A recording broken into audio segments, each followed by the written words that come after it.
Comencé mi carrera docente justo con el inicio de lo que fue en un primer momento la Escuela de Arquitectura, que después se transforma en Facultad de Arquitectura y Urbanismo. Y un tiempo antes había un grupo, digamos, que fue convocado por la arquitecta Marisa Magnin, al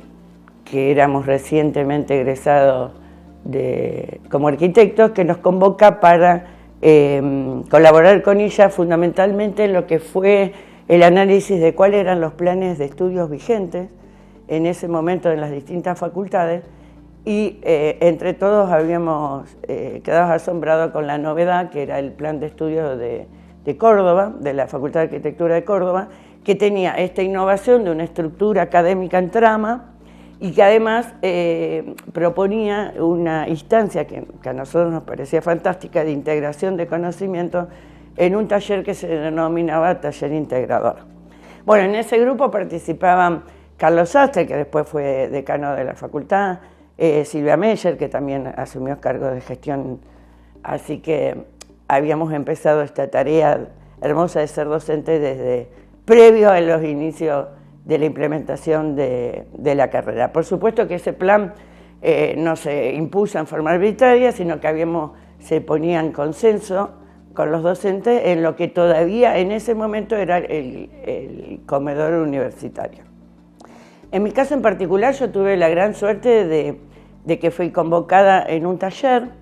de arquitectura de primer año, que estaba en ese momento a cargo del arquitecto Carlos Falco y que se denominaba Arquitectura 1, y a la cual ingresa unos años después el arquitecto Rubén Giordano. Ambos docentes eran terriblemente preocupados no solamente de qué se enseñaba, sino de cómo se enseñaba. Y ambos con perfiles diferentes. Carlos, que era un gran conocedor de todos los modelos de enseñanza a lo largo de la historia de la disciplina arquitectónica y del arte, y después más adelante de todo lo que eran las disciplinas proyectuales, y centrado también en cuáles eran aquellos contenidos universales invariantes que se le necesitaba dar a un alumno de primer año para poder operar con ciertos niveles de certeza. Y en el caso de Rubén, por su doble formación, porque además de ser arquitecto era psicólogo social, se centraba mucho en el sujeto que aprende. Entonces teníamos esa cuestión de tener dos especialistas, uno en el objeto que se debía enseñar y otro en el sujeto que aprende. Teníamos instancias de capacitación permanente. Una vez que terminamos las clases se hacían pequeños, lo que hoy se denominaría seminarios, y de ahí surgieron, inclusive bien en el inicio de la implementación de la carrera, una serie de cuadernillos y de publicaciones que era una fuente para todos aquellos que se querían agregar o a ser docentes o participar de la cátedra. En ese momento todos pensábamos que, sobre todo estar en un ciclo inicial, que no era suficiente, digamos, con estas instancias de formación, sino que a mí en lo personal me pareció que era importante tener una formación anexa, sobre todo al momento de detectar obstáculos y poder, en los aprendizajes, y poder operar con determinado, digamos, nivel de certeza. Y es que por eso que yo también empiezo a estudiar psicología social, y después Carlos Sastre, que estaba en la cátedra un año después, toma la misma decisión. Y fundamentalmente tenía que ver de acompañar a un alumno que recién se inicia en una carrera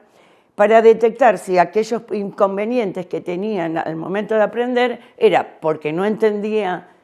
la teoría, porque no la podía pasar al campo operativo,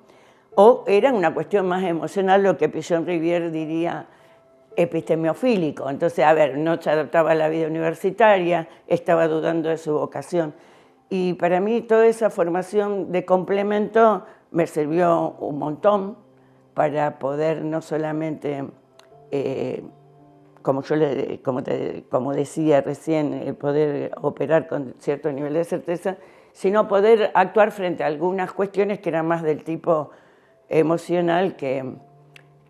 digamos, intelectual. Y en ese momento nosotros contábamos, y que era muy importante, con la presencia de un asistente psicopedagógico. Entonces, si había algún problema de ese tipo, contábamos que se llamaba Susana Garramuño y que podíamos colaborar con ella para superar esas situaciones. No teníamos experiencia docente y estábamos frente a alumnos que también no tenían experiencia de ser alumnos universitarios. Y entre una de las cosas que también, volviendo a esos ciclos, a esos tiempos o comienzos de la carrera, nosotros habíamos abierto justo con arquitecta Silvia Meyer y Marcela Gimbati, que también fue docente del primer año, un vivero enfrente justo del comedor universitario y que tenía una tipología de clase de casa de gringo. Entonces todas las tardecitas teníamos el placer que se cruzaba el arquitecto Carli y el ingeniero Escandel a sentarse a la galería y empezar a hablar de la disciplina o de la facultad de la enseñanza, y para nosotros eso tuvo un valor adicional como aprendizaje. También en los primeros inicios no había una estructura de gestión muy amplia, eran muy pocos, entonces todos estábamos dispuestos a colaborar, un poco vivíamos el espíritu de la época, de mucha alegría, de mucha euforia, con el retorno a la democracia y con la posibilidad que habíamos tenido por primera vez de votar. Entonces tenemos un gran espíritu de colaboración y en ese momento el arquitecto Carli nos decía a Marisa, a Silvia y a mí, Los Ángeles de Carli, emulando una serie que en ese momento era muy popular, que se denominaba Los Ángeles de Charlie. Entonces cuando venían todos sus amigos que eran referentes para nosotros de la arquitectura y que daban en forma pública y me acuerdo en el Paraná fue unas charlas magistrales fantásticas, nosotros sabíamos que nos iba a presentar de esa manera. Y hechos han sucedido, te imaginas, en 30 y pico de años de carrera docente, muchas situaciones, algunas graciosas, como recuerdo una en el ciclo de ingreso, en el curso de ingreso fue, que había un alumno que estábamos enseñando, digamos, cómo se hacía una vista superior. Y decíamos en ese momento que había que representarlo y que el observador debía estar como si mirara desde arriba, y me doy vuelta y veo a un alumno subido arriba en un tablero. Entonces, lo peor era que el resto de las caritas de los chicos, que era como que me miraban a ver si se tenía que subir al tablero. Entonces, y otra de las cosas era cómo hacía para bajarlo y no generarle una cuestión muy incómoda. Así que bueno, hemos pasado por todo, pero fundamentalmente siempre con más situaciones gratificantes. Y un hito para mí, en mi carrera docente, es haber indagado o asumido el desafío de meternos en lo que es la educación a distancia, en disciplinas con una tradición tan arraigada en la presencialidad, en lo de maestro-discípulo y demás. Y la verdad que es una experiencia, fuimos una de las primeras facultades que tomó ese desafío, y del país, y que después sí sucedió La Plata y demás, que también instrumentaron instancias, pero no como carreras completas, sino como situaciones puntuales. La facultad en el año 2000 crea el ciclo de licenciatura en artes visuales y a partir del 2001 lo dicta en esa modalidad. También hicimos una experiencia de hacer darle la posibilidad al alumno de hacer el ciclo inicial de la carrera de licenciatura en comunicación visual, o sea, hacer el bachillerato en forma, digamos, a distancia, y luego en el 2004 se crean todas las tecnicaturas, que son, digamos, formaciones mucho más vinculadas al mundo del trabajo. Hay dos que todavía se dictan, que es la tecnicatura en composición de parques y jardines y de interiorismo y decoración, de las cuales tengo el privilegio y la confianza de la gestión para seguir dirigiéndolas, y en las que soy docente. Y a mí me parece que lo que tiene de bueno esta modalidad es que, independientemente que es mucho más trabajosa que la presencialidad, porque vos tenés encuentros sincrónicos, pero también diacrónicos. Entonces siempre te anuncia el mail o el celular que tenés una consulta, que te entregaron un trabajo y demás, pero es donde uno descubre esa maravillosa función que tiene la universidad de la educación, digamos, y que le da posibilidad de generar transformación social y que le da posibilidades a un montón de gente que le sería imposible por diversos motivos trasladarse a una ciudad a estudiar. Y otra cosa que hace años y que también nos cuesta sostener es que estamos con estas carreras participando del PEU, que es el Programa de Educación Universitaria en Prisiones. Siempre nos cuestionamos los docentes y dijimos, bueno, si tanto protestamos con algunas cuestiones de inseguridad y demás, ¿qué podemos aportar para cambiar determinadas situaciones y dar la oportunidad que la gente se pueda volver a insertar en la sociedad? Y bueno, y son las dos carreras, las dos tecnicaturas, una de las que más eligen, además de Derecho, para estudiar en esa situación de privación de la libertad. Yo, además de ser docente acá en la facultad, fui docente muchos años en el Liceo Municipal, en lo que es la Escuela de Diseño y Artes Visuales, y además tuve muchos roles. Fui vicepresidenta del Colegio de Arquitectos, tuve 20 años como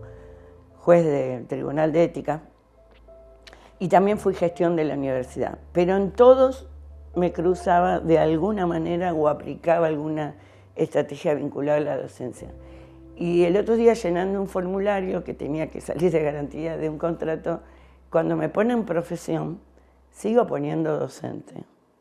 Lo soy porque sigo con educación a distancia, pero quiere decir que es una tarea que te atraviesa y te genera como una actitud frente a la vida. O sea, no puedes ser docente si no tenés empatía con el otro, si no sos un motivador con el otro, si no hablas en plural en el momento de corregir, de ver que la construcción del conocimiento es compartido. Y aparte es desafiante y también te cruza el resto de la vida, porque siempre tenés que estar desafiándote a actualizarte en el conocimiento y además a poder reconocer las habilidades que tienen los sujetos. Y cómo van cambiando en el espíritu de la época. Yo terminé con la generación X, me imagino que ahora estarán. Y eso te permite indagar en esa cuestión, vincularte con cualquier gente y cualquier edad. En este momento yo también participo de una cámara que es de mujeres emprendedoras y empresarias santafesinas. Y bueno, ¿y qué me ocupo? Además de la distribución espacial de cómo tienen que poner los puestos, de hacer capacitaciones, de convocar docentes, inclusive he convocado docentes de la carrera de diseño industrial para que le enseñen packaging, que le enseñen cómo armar un stand para darle un valor agregado. Quiere decir que es una cosa que te cruza en la vida y que lo vas a mantener como un valor para siempre.